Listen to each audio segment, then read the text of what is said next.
அருள் மனம் கமழும் ஞானத் தேடல் உடைய ஓம் தீக்ஷா யூடியூப் சேனல் அன்பர்கள் அனைவருக்கும் பணிவான வணக்கங்கள். இதுவரை 18 பகுதிகள், அதாவது 18 முறை ஞானாற்றுப்படை என்று சொல்லக்கூடிய ஓங்குதலுக்கான ஞான பிரம்மாண்ட திருநூலை முற்றோதல் செய்து வருகின்றோம்.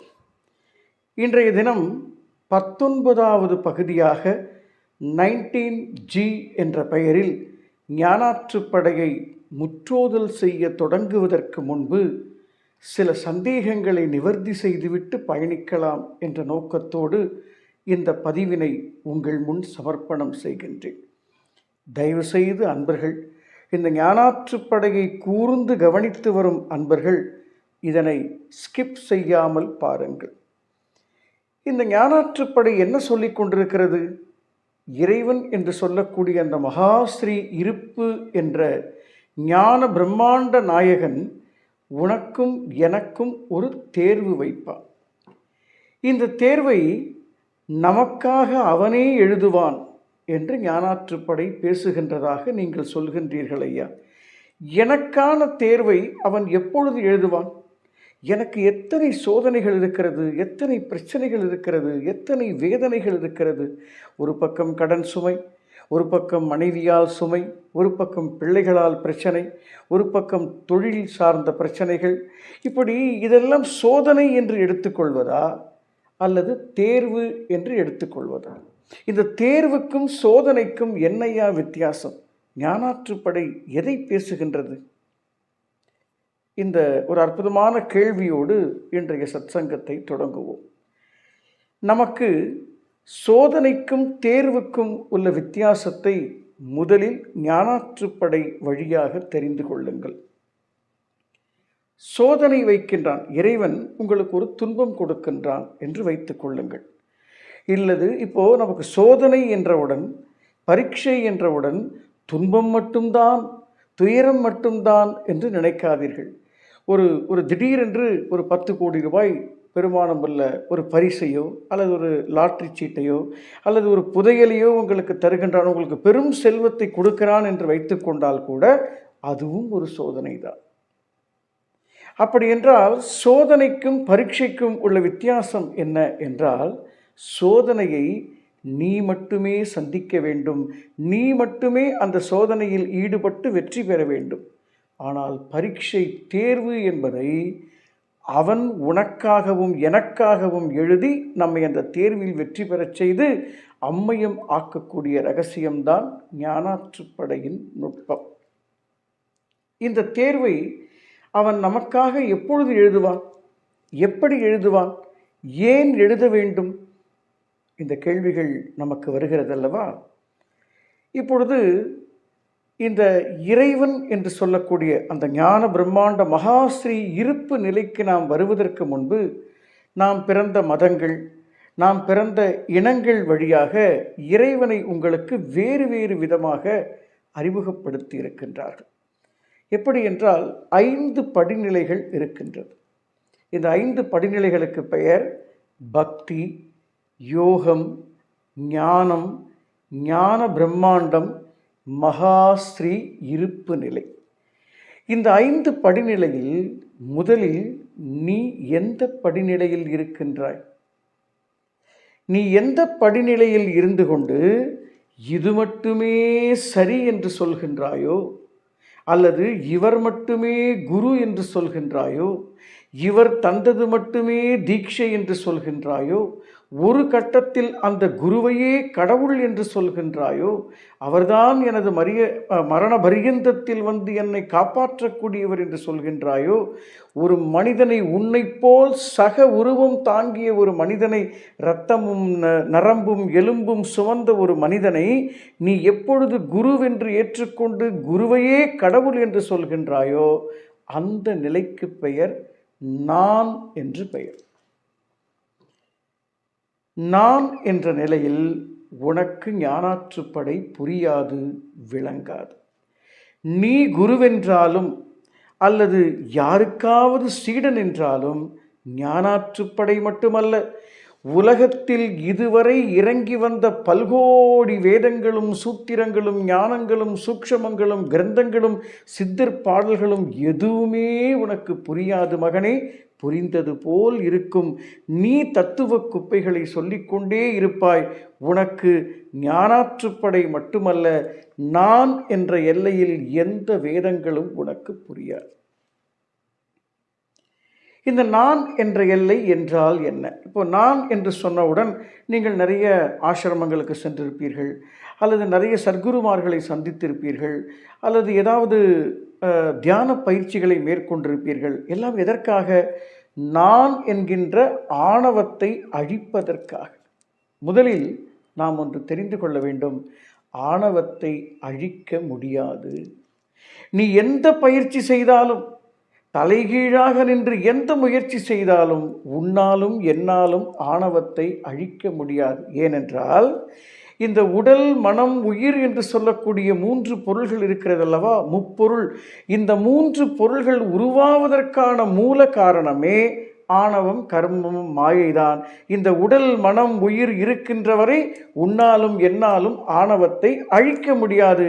அழிக்க முடியாத ஒன்றை அழிப்பதற்கு முயற்சி செய்வதற்கு பெயரா ஆன்மீகம்? இதையா நீ கற்றுக்கொண்டிருக்கிறாய்? அப்படி என்றால் இந்த ஆணவத்தை அரவணைக்கும் சூத்திரத்தை ஞானாற்றுப்படை உனக்கு எப்படி போதிக்கின்றது? இதுதான் இன்றைய சத்சங்கத்தினுடைய மிக விசேஷமான சார். இதை உனக்கான தேர்வை அல்லது எனக்கான தேர்வை, நமக்கான தேர்வை அவன் 3 படிநிலைகளில் எழுதுகின்றான். 1 நான் என்ற எல்லை, 2 தான் என்ற எல்லை, 3வது அவன் என்ற எல்லை. நான், தான், அவன் என்ற இந்த 3 படிநிலைகளில் இன்றைய தினம் நான் என்ற எல்லையின் சூக்ஷ்ம ரகசியங்களை பார்ப்போம். இப்பொழுது அந்த மகாஸ்ரீ இருப்பு என்று சொல்லக்கூடிய தோன்றா பெருநிலையான இறைவனை நீ சார்ந்துள்ள மதங்கள், அது எதுவாக வேண்டுமானாலும் இருக்கலாம், அந்த மதங்கள் உனக்கு எப்படி போதிக்கிறது? இதனை பக்தி மார்க்கம், யோக மார்க்கம், ஞான மார்க்கம், ஞான பிரம்மாண்ட மார்க்கம், மகாஸ்ரீ இருப்பு மார்க்கம் என்று 5 வழி பாதைகள் உள்ளன. இப்போ முதல்ல ஒரு பக்தி மார்க்கம். இந்த பக்தி மார்க்கத்தில் அந்த இறைவன் என்று சொல்லக்கூடிய அந்த இருப்பு நிலையை சிவம் என்று எடுத்து வைக்கிறார். இப்போது நீங்கள் எந்த சிவன் கோயிலுக்கு போனாலும் அங்கே லிங்கம் பிரதிஷ்டை செய்யப்பட்டிருக்கு. இப்போ நீங்கள் முருகன் கோயிலுக்கு போனால் அங்கே முருகன் விக்கிரகமாக இருக்கும். இல்லை சக்தி கோயிலுக்கு போனால் அங்கே சக்தி விக்கிரகமாக இருக்கும். அல்லது பெருமாள் கோயிலுக்கு போனால் அங்கே பெருமாள் விக்கிரகமாக இருப்பார். ஆனால் சிவன் கோவிலில் மட்டும் லிங்கம் பிரதிஷ்டை செய்யப்பட்டிருக்கும். அங்கே இறைவன் ரூபமாக இருக்க மாட்டார், லிங்க வடிவத்திலே காட்சி கொடுப்பார். அப்படி என்றால் லிங்கம் என்றால் என்ன? இப்போ நம்ம எந்த எல்லையில் இருக்கோம்?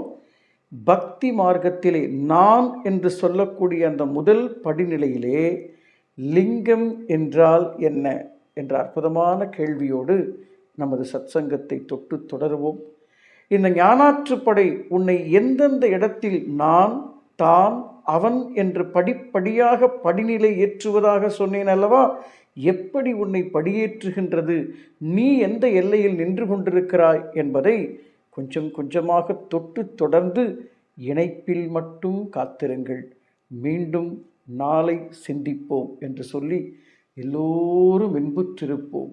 சகலமும் சித்தி பெறும், சரியானது அமையும். நான் என்று சொல்லக்கூடிய இந்த எல்லையிலே நாம் இப்பொழுது பக்தி என்று சொல்லக்கூடிய ஒரு படிநிலையில் ஏறி இருக்கின்றோம்.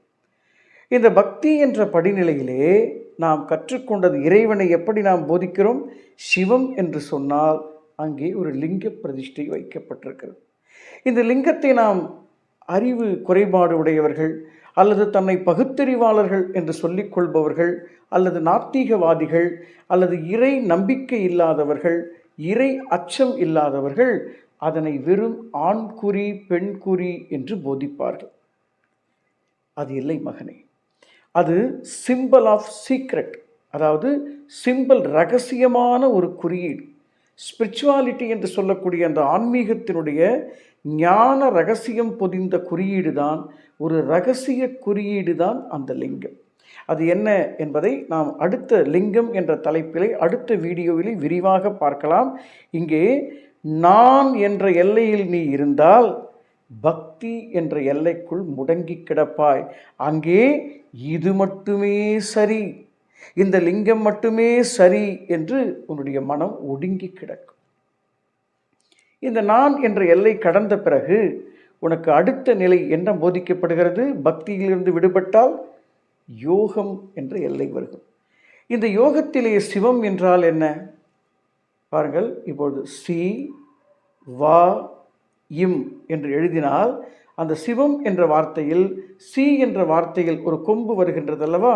அந்த கொம்பை எடுத்து விட்டால் மீதம் இருப்பது சவம். அங்கே அப்படியே அந்த கொம்பாக வெளிப்பட்டு கொண்டே இருப்பது உன்னுடைய சுவாசம் என்கின்ற மூச்சு. இந்த வாசி என்கின்ற பாருங்க, வாசி என்பதை தலைகீழாக திருப்பி பார்த்தால் வாசி சி வா. இந்த வாசிதான் சிவம் என்று போதிக்கப்படுகின்றது. எந்த எல்லையிலே? யோகம் என்ற எல்லையில். அடுத்த படிநிலை, பக்தி கடந்து யோகம் கடந்து அடுத்த படிநிலைக்கு வருகிறீர்கள். அங்கே உங்களுக்கு சிவம் என்று எதை போதிக்கிறார்கள் என்றால் ஜோதி, அருட்பெரும் ஜோதி, தனிப்பெரும் கருணை என்று வள்ளல் பெருமான் சொல்கிறாரே. ஜோதி என்றால் சிவத்தை சொல்கிறார். அதனால்தான் அண்ணாமலை, அகண்ட தீபம், மலை தீபம், இப்படி எல்லா இடத்திலும் ஜோதி ஸ்வரூபமாக இறைவனை உங்களுக்கு காட்ட முயற்சி செய்கிறார்கள். இது அற்புதமான நிலை.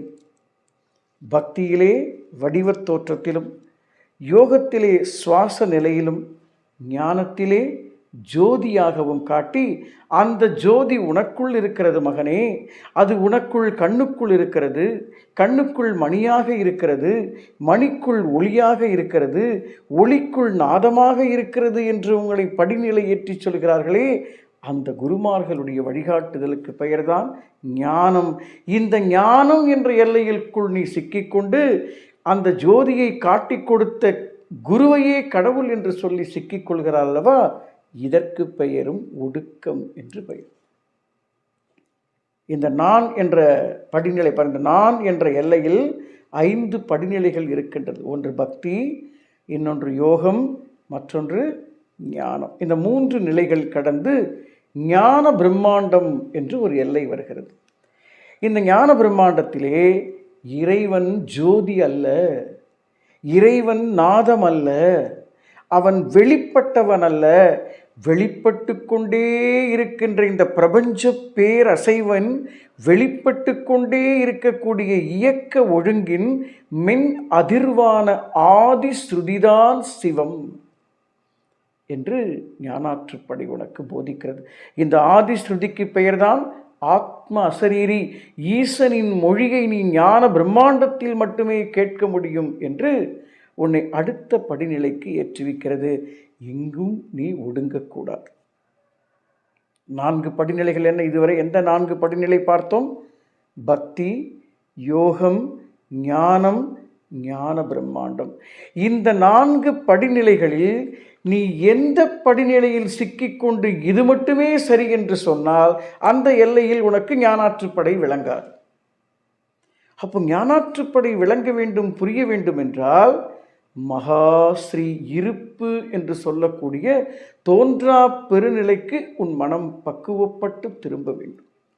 அந்த எல்லையிலே இது மட்டுமே சரி என்று ஒன்றை சொன்னாய் அல்லவா? அது மட்டும் சரியில்லை, எல்லாவற்றிலும் இருக்கக்கூடிய சரி உனக்கு புரிய ஆரம்பிக்கும். அந்த சரியான சரியை ஏற்றுவிப்பதற்கு பெயர்தான் நான் என்று சொல்லக்கூடிய எல்லை. அந்த எல்லையில் வைக்கக்கூடிய தேர்வை நீ மட்டுமே எழுத வேண்டும், அவன் எழுத மாட்டான். அந்த தேர்வுக்கு பெயர்தான் நீ மட்டுமே எழுதக்கூடிய தேர்வு இருக்கிறது அல்லவா? எத்தனை படிநிலைகள்? பக்தி, யோகம், ஞானம், ஞான பிரம்மாண்டம், மகாஸ்ரீ இருப்பு என்று சொல்லக்கூடிய 5 படிநிலைகளை கடந்து கடந்து கடந்து வருகிறாய் அல்லவா? அந்த தேர்வை நீயே எழுதக்கூடிய தேர்வுக்கு பெயர்தான் பரீட்சை என்று மட்டுமல்ல, சோதனை, உனக்கு வைக்கக்கூடிய சோதனை. அவன் அந்த தேர்வை உனக்காக எழுத மாட்டான். அந்த கருமூலன் மயங்கான். நீ எந்த காணிக்கை வைத்தாலும், காணிக்கை என்று சொல்லி கைகூப்பி வைத்த மூன்றும் காணிக்கையாமோ, அந்த கருமூலன் மயங்கான். அவன் நீ எதை தந்தாலும் உன்னுடைய தேர்வை, உன்னுடைய சோதனையை அவன் ஏற்றுக்கொள்ள மாட்டான்.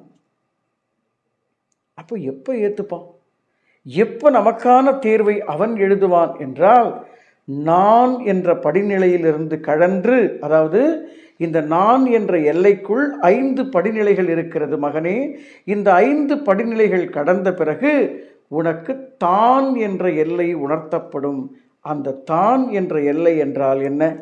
அந்த தான் என்ற எல்லையில் நமக்கான தேர்வை அவன் எப்படி எழுதுவான், எப்பொழுது எழுதுவான், எழுதி அவன் எல்லைக்குள் எப்படி நம்மை அழைத்து செல்வான் என்கின்ற ஞான ரகசியத்தை மீண்டும் ஓர் அடுத்த பதிப்பிலே பார்ப்போம். கூர்ந்து கவனித்துக் கொள்ளுங்கள். நான் என்ற எல்லைக்குள் 5 படிநிலைகள் இருக்கின்றன. நான் என்பது ஒரு எல்லை. அந்த எல்லைக்குள் பக்தி, யோகம், ஞானம், ஞான பிரம்மாண்டம், மகாஸ்ரீ இருப்பு என்ற 5 படிநிலைகளில் கடந்து வந்தால், எந்த இடத்திலும் நீ நின்று கொண்டு இது மட்டுமே சரி என்று சொல்லாமல் எல்லாவற்றிலும் இருக்கக்கூடிய சரியை கடந்து வந்தால், ஒடுக்கம் கழற்றப்பட்டு ஓங்குதலுக்கான ஞான ரகசியம் போதிக்கப்படக்கூடிய எல்லைக்கு பெயர்தான் தான் என்ற பரிபக்குவ நிலை. அந்த எல்லையை குறித்து நாம் அடுத்த பகுதியில் சந்திப்போம், சிந்திப்போம். ஞானாற்றுப்படை முழுமையாக இந்த உலக உயிர்த்துளிகளுக்கு விளங்க வேண்டும் என்ற கருணை நோக்கத்தோடு இந்த பதிவினை உங்களுக்கு சமர்ப்பணம் செய்கின்றோம். தொட்டு தொடர்பில் மட்டும் காத்திருங்கள். நாளை சந்திப்போம். சகலமும் சித்தி பெறும். சரியானது அமையும். உலக ஒளி மையம் என்ற ஞான சமஸ்தானத்தின் சார்பாக மகாஸ்ரீ சூரிய கவிராயர் அருளி செய்த ஞானாற்றுப்படை முற்றோதுதல். இன்றைய தினம் 18 முற்றோதுதல்களை கடந்து 19வது முற்றோதுதல் ஓத ஆரம்பிக்கின்ற போது சில ஐயப்பாடுகளை இந்த உலகத்திற்கு, இந்த மகா பிரபஞ்சத்திற்கு சமர்ப்பணம் செய்ய வேண்டி இந்த பதிவினை தொட்டு தொடர்கின்றோம். நேற்றைய பதிவிலே ஒரு அற்புதமான தகவலை பார்த்தோம். அந்த இருப்பு என்று சொல்லக்கூடிய இறைவன் நமக்கான தேர்வை எப்பொழுது எழுதுவான்?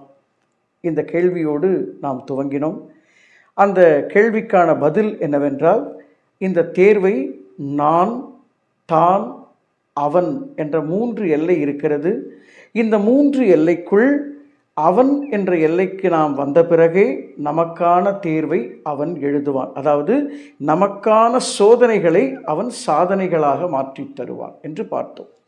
அப்போ நான் என்ற எல்லை என்றால் என்ன என்றால், நான் என்பது ஒரு எல்லை. அதாவது இன்னும் கொஞ்சம் உங்களுக்கு தெளிவாக புரியும்படி சொல்லணும்னா, நான் என்பது ஒரு நிலப்பரப்பு.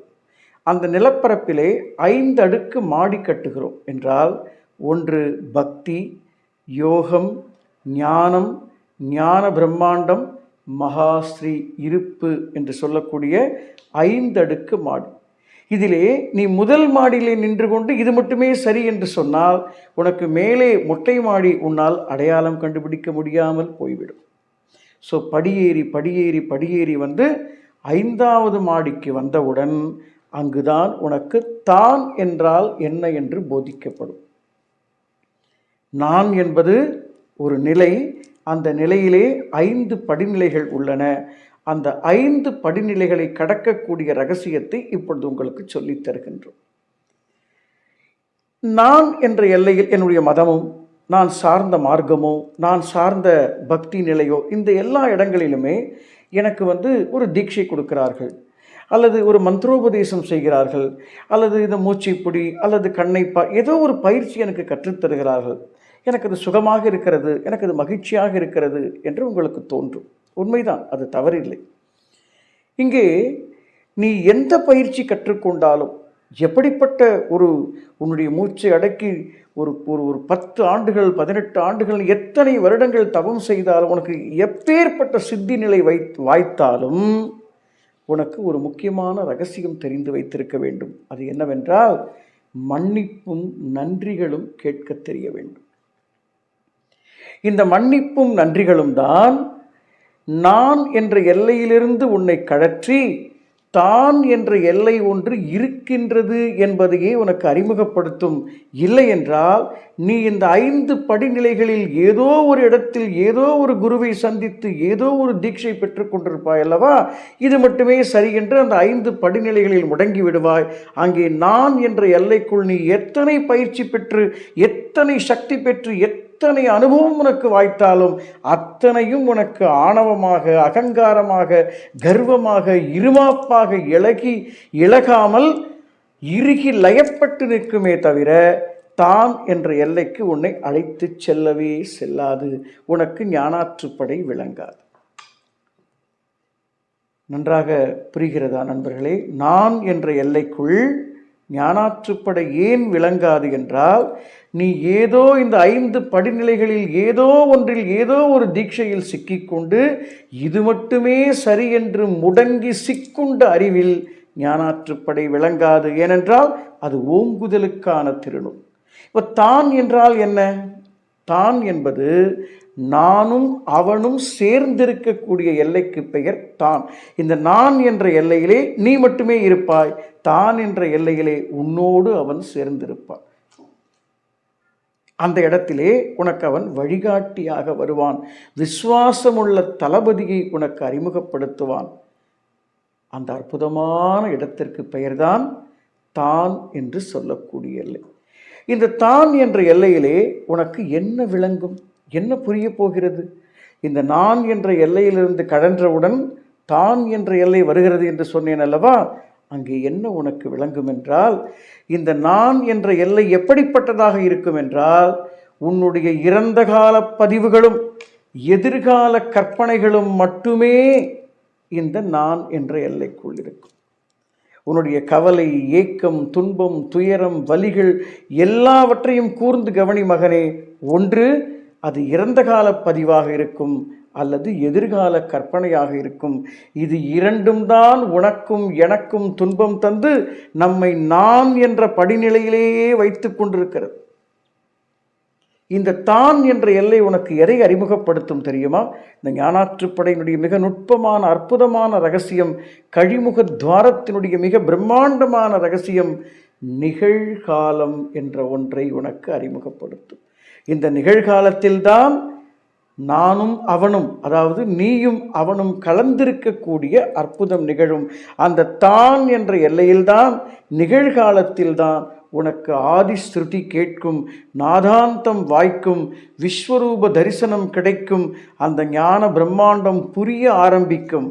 இது மட்டுமே சரி என்ற எல்லையிலிருந்து சிக்குண்ட அறிவிலிருந்து மீண்டு நானும் அவனும் கலந்திருக்கக்கூடிய அனுபவத்தை உன் உயிர் துளி அனுபவிக்கும். இதைத்தான் ஞானாற்றுப்படை 18 முறை உனக்கு போதிக்கிறது. இன்னும் போதித்து கொண்டே இருக்கும். தினம்தோறும் அதை முற்றோதல் செய்து இந்த உலகத்திலே, இந்த மகா பிரபஞ்சத்திலே பதிவு செய்து கொண்டே இருக்க போகின்றோம். இந்த ஞானாற்றுப்படையினுடைய நோக்கம் என்ன?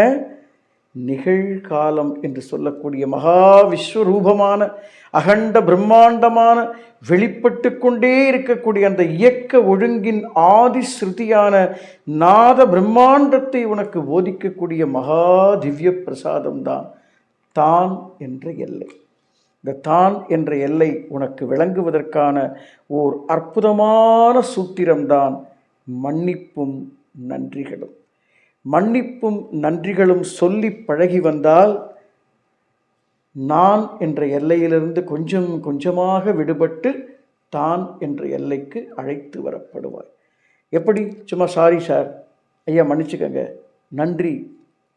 மன்னிப்பும் நன்றிகளும் சொல்லும் பொழுது உடம்பு முழுக்க நனைந்து நனைந்து ஆனந்த கண்ணீரால் இறைவா நன்றி அப்பா, நன்றி என்று நன்றியும், என்னை மன்னித்து விடு, என்னுடைய கர்மங்களை, பாவங்களை, சாபங்களை, தோஷங்களை, அறியாமல் செய்த குற்றங்களை மன்னித்து விடு என்றும் நன்றிகளும் சொல்லும்போது வள்ளல் பெருமான் சொல்வாரே, ஊற்றெழும் கண்ணீர் அதனால் உடம்பு நனைந்து நனைந்து நன்னிதியே ஞான நடத்தரசே என் உரிமை நாயகனே என்று சொல்வாரே, அப்படி உன் உடம்பு நனைந்து நெகிழ்ந்து நெகிழ்ந்து அன்பே நிறைந்து நிறைந்து பாருங்க, ஒரு வார்த்தைகள் எவ்வளவு ஒரு அழகான பதம். அந்த மன்னிப்பும் நன்றிகளும் சொல்லி பழகி வந்தால் நீ பெற்ற தீட்சையே உன்னை இருக்கும் இடத்திலிருந்து மாற்றி போடும். அந்த தீட்சை இது மட்டுமே சரி என்று சொல்ல மாட்டாய்.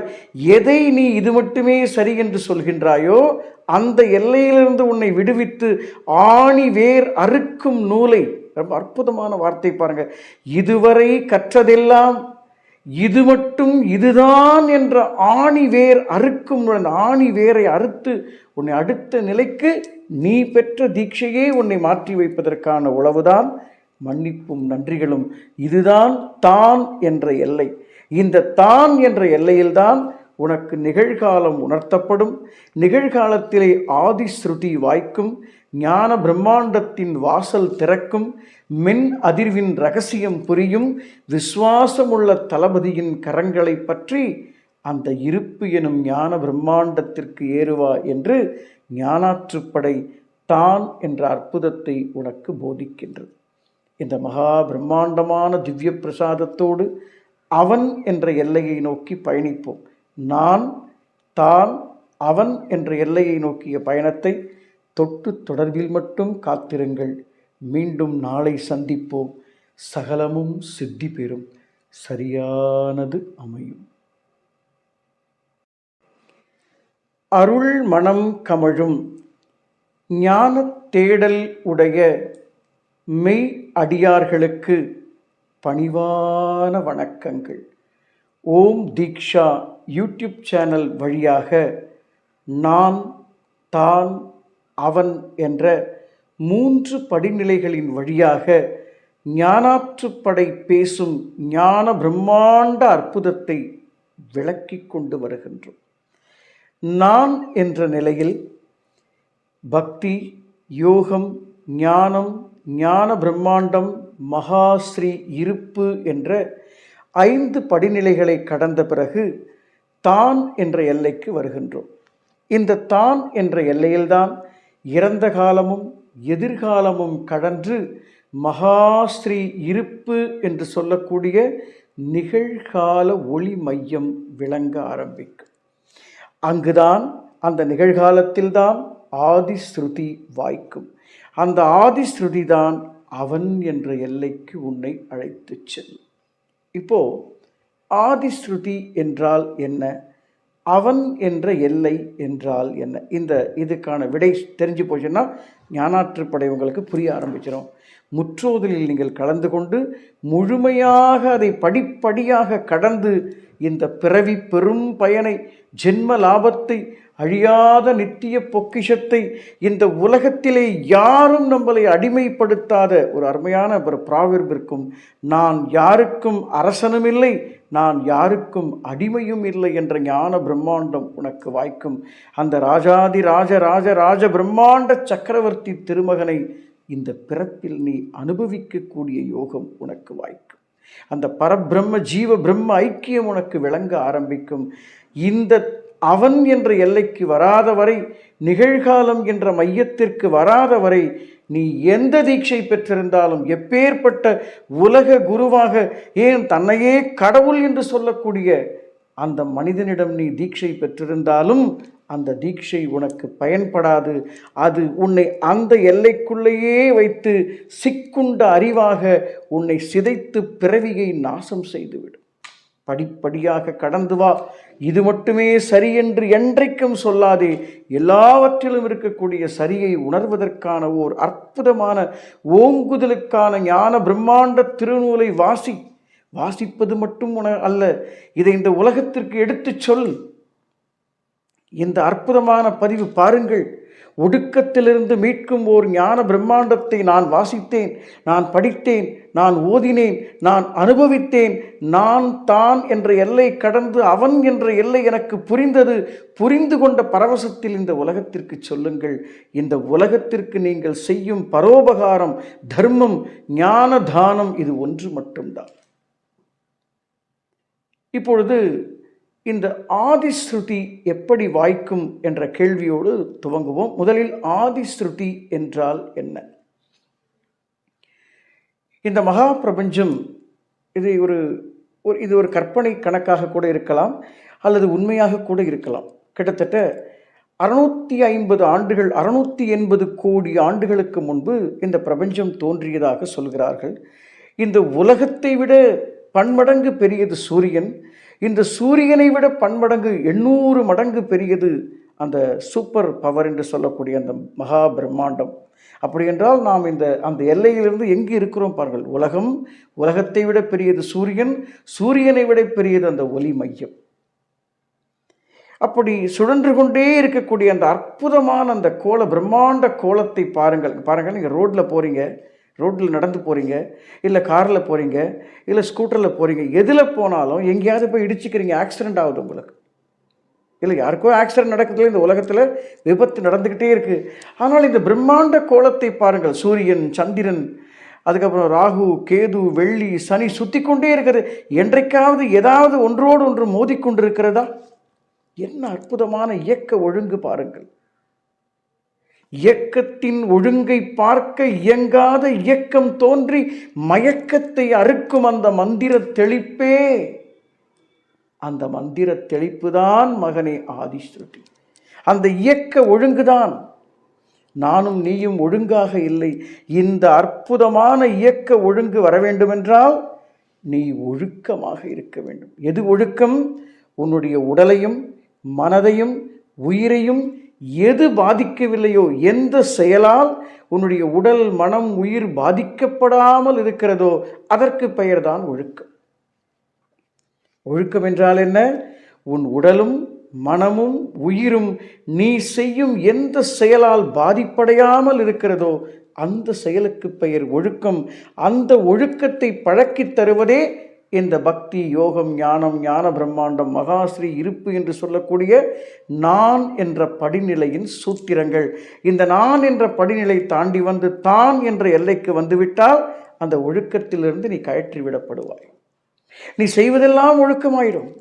உன் உடல், மனம் எதனாலும் பாதிக்காது. அப்படிப்பட்ட அற்புதத்தை கடந்து அவன் என்ற எல்லைக்கு வந்தபோது அங்கே ஆதிஸ்ருதி என்பது இந்த மகா பிரபஞ்சத்தின் இயக்க ஒழுங்கிலிருந்து வெளிப்பட்டு கொண்டே இருக்கக்கூடிய நாத மென் அதிர்வுதான் ஆதிஸ்ருதி. இதற்கு பெயர் நாதமற்ற நாதம், ஒலியற்ற ஒலி, ஒரு கை ஓசை போல் சப்தமற்ற சப்தமாக உன்னுடைய உடலை தீண்டி, மனதை தீண்டி, உயிரை தீண்டி உன்னை விசுவாசமுள்ள தளபதியாக அவன் எல்லைக்கு அழைத்து செல்லக்கூடிய அற்புதம்தான் இந்த ஆதிஸ்ருதி. இது எப்போது கேட்கும்? நிகழ்காலத்திற்கு வந்தால். அந்த நிகழ்காலம் என்பது என்ன? கழிமுகத்வாரத்திற்கு வந்தால். கழிமுகத்வாரம் என்றால் புறத்திலே ஆறுகளெல்லாம் ஓடி வந்து அடித்து வரப்பட்டு கடலில் சேர்கின்ற போது அங்கே இருக்கக்கூடிய கசடுகள், குப்பைகள், அழுக்குகள் எல்லாவற்றையும் வடிகட்டி சமன்படுத்தி ஒழுங்குபடுத்தி வெறும் சுத்தமான நீரை கடலுக்குள் ஏற்றுக்கொள்வதைப் போல உன்னுடைய ஆணவத்தை, கர்மத்தை, அகங்காரத்தை, திமிரை, செருக்கை எல்லாம் அழித்து அந்த நிகழ்கால மையத்திற்குள் உன்னை ஞான பிரம்மாண்ட பரிசுத்த ஆத்மாவாக மாற்றி இருப்பு தன்னோடு ஏற்றுக்கொள்ளும் எல்லைக்கு பெயர்தான் நிகழ்காலம். அங்குதான் ஆதிஸ்ருதி கேட்கும். இதைத்தான் மிக அற்புதமாக ஞானாற்றுப்படை பேசுகிறது. ஞானாற்றுப்படை புரியவில்லை, படிக்கவில்லை என்றால் உனக்கு எப்படி புரியும்? நீ எந்த எல்லையில் இருக்கிறாய்? நான் என்ற எல்லையில் இருக்கிறாயா? தான் என்ற எல்லையில் இருக்கிறாயா? அவன் என்ற எல்லையில் இருக்கிறாயா? நான் என்ற எல்லைக்குள்ளே 5 படிநிலை இருக்கிறது. அதில் எங்கே சிக்கிக் கொண்டிருக்கிறாய்? தான் என்ற எல்லையில் எந்த இடத்தில் இருக்கிறாய் என்று பார்த்து பழகி உணர்ந்து ஒழுக்கம் பழகி ஒழுக்கத்திலிருந்து கடன்று உன்னை ஒவ்வொரு படிநிலையாக ஏற்றிப்பார். எத்தனை அற்புதம்! இறைவனுடைய வேலை எப்படி? இதை இந்த ஒளிமையத்தினுடைய மந்திரத்திலே ஒரு அழகான மந்திரம் கேளுங்கள். இந்த ஞானாற்றுப்படை உங்களுக்கு விளங்க வேண்டுமென்றால் தினம்தோறும் இந்த மந்திரத்தை சொல்லிக் கொண்டிருங்கள். உங்களுக்கு ஒரு வழிகாட்டி உங்கள் வாசல் தேடி வருவார். ஒளிமையம் போற்றி,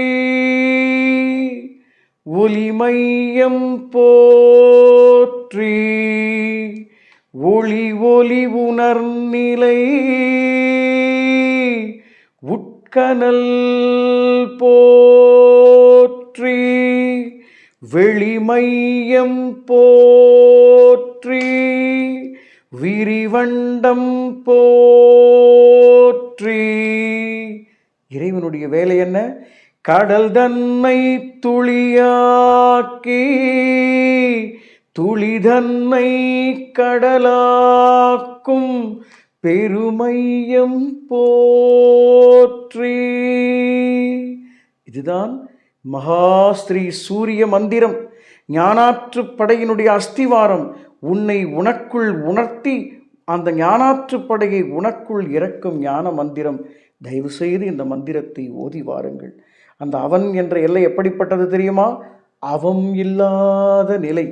அவம் என்றால் குற்றம், கர்மங்கள், கலிம்பு, துன்பம், துயரம், பிறப்பு, இறப்பு, பிணி, மூப்பு, சாக்காடு என்று சொல்லக்கூடிய எந்த விதமான அவத்தைகளும் இல்லாமல் அவன் மட்டுமே எக்கோடி காலம் வரினும்.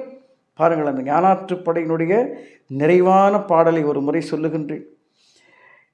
இறையெனும் நுட்பம், அந்த இறைவனுடைய நுட்பத்தை தீண்டக்கூடிய இறையெனும் நுட்பம் தீண்டினால் எக்கோடி காலம் வரினும் பெருநிதி பொக்கிஷம் போலே பிரம்மாண்ட பிரம்ம நிறைவுள் திருநிறைவுற்று ஓங்கக்கூடிய அற்புதத்தை இந்த உயிர் துளிக்கு அவன் வழங்குவான். அந்த அவன் என்ற எல்லையிலே பரிசுத்தத்தினுடைய மகா பரிசுத்தமாக உன்னை 7 முறை அல்ல, 70 முறை அல்ல, 7000 கோடி முறை வடிகட்டி ஃபில்டர் செய்து அற்புதமாக ஒரு மிகச்சிறந்த எல்லைக்கு அழைத்து சென்று மீண்டும் பிறவாத நிலைக்கு அழைத்து செல்லக்கூடிய ஞானாற்று படையை 3 படிநிலைகளில் உங்களுக்கு விளக்கி இருக்கின்றேன். ஒன்று நான், இன்னொன்று தான், இன்னொன்று அவன். இந்த அற்புதமான விளக்க உரையை கேட்ட பிறகு 19வது முறை ஓதக்கூடிய ஞானாற்றுப் படையினுடைய முற்றோதல் நிகழ்விலே பங்கு கொள்ளுங்கள். இது மீண்டும் உங்களுக்கு புரிய ஆரம்பிக்கும். அது புரிவதற்கான சூத்திரம் சொல்லியிருக்கின்றேன். 1, சூரிய மந்திரத்தை ஓதுதல். 2, நன்றிகளும் மன்னிப்பையும் சொல்லி பழகுதல். இந்த இரண்டு பயிற்சிகளையும் மேற்கொண்டு வந்தால் ஞானாற்றுப்படை மிக தெளிவாக உங்களுக்குள் இறங்கும் என்ற ஓர் ஞான பிரம்மாண்ட பிரசாதத்தை இந்த பிரபஞ்சத்திற்கு உலக ஒளி மையத்தின் சார்பாக வழங்கி எல்லோரும் இன்புற்றிருப்போம். எல்லோரும் அந்த மகாஸ்ரீ இருப்பு நிலையை எய்துவோம். நான் தான் அவன் என்று சொல்லி பாருங்கள். நான் தான் அவன் சொன்னால் ஆணவம் வரும். நான் தான் அவன் என்ற இருமாப்பு வரும். இதை தலைகீழாக மாற்றக்கூடிய சூத்திரம் அவன்தான் நான், அவன்தான் நானாக இருக்கின்றேன் என்ற பணிவு வரும். நான் தான் அவன் என்ற எல்லை அவன்தான் நான் என்ற பணிவை போதித்து பணிவென்ற கிரீடத்தை தலையில் சுமத்தி மகா மங்களமான பிறவி பயனையும் ஜென்ம லாபத்தையும் வழங்கி பிறவாமைக்கான வழியை வழங்கும் ஞானாற்றுப்படை என்ற முற்றோதலை தொடர்ந்து வாசித்து வாருங்கள், கேட்டு வாருங்கள். உலக ஒளி மையம் என்ற ஞான சபையை தொட்டு தொடருங்கள். எல்லோரும் இன்புற்றிருப்போம், தொடர்பில் காத்திருப்போம். மீண்டும் சந்திப்போம், மீண்டும் மீண்டும் சந்திப்போம், மீண்டு வர சந்திப்போம். சகலமும் சித்தி பெறும், சரியானது அமையும்.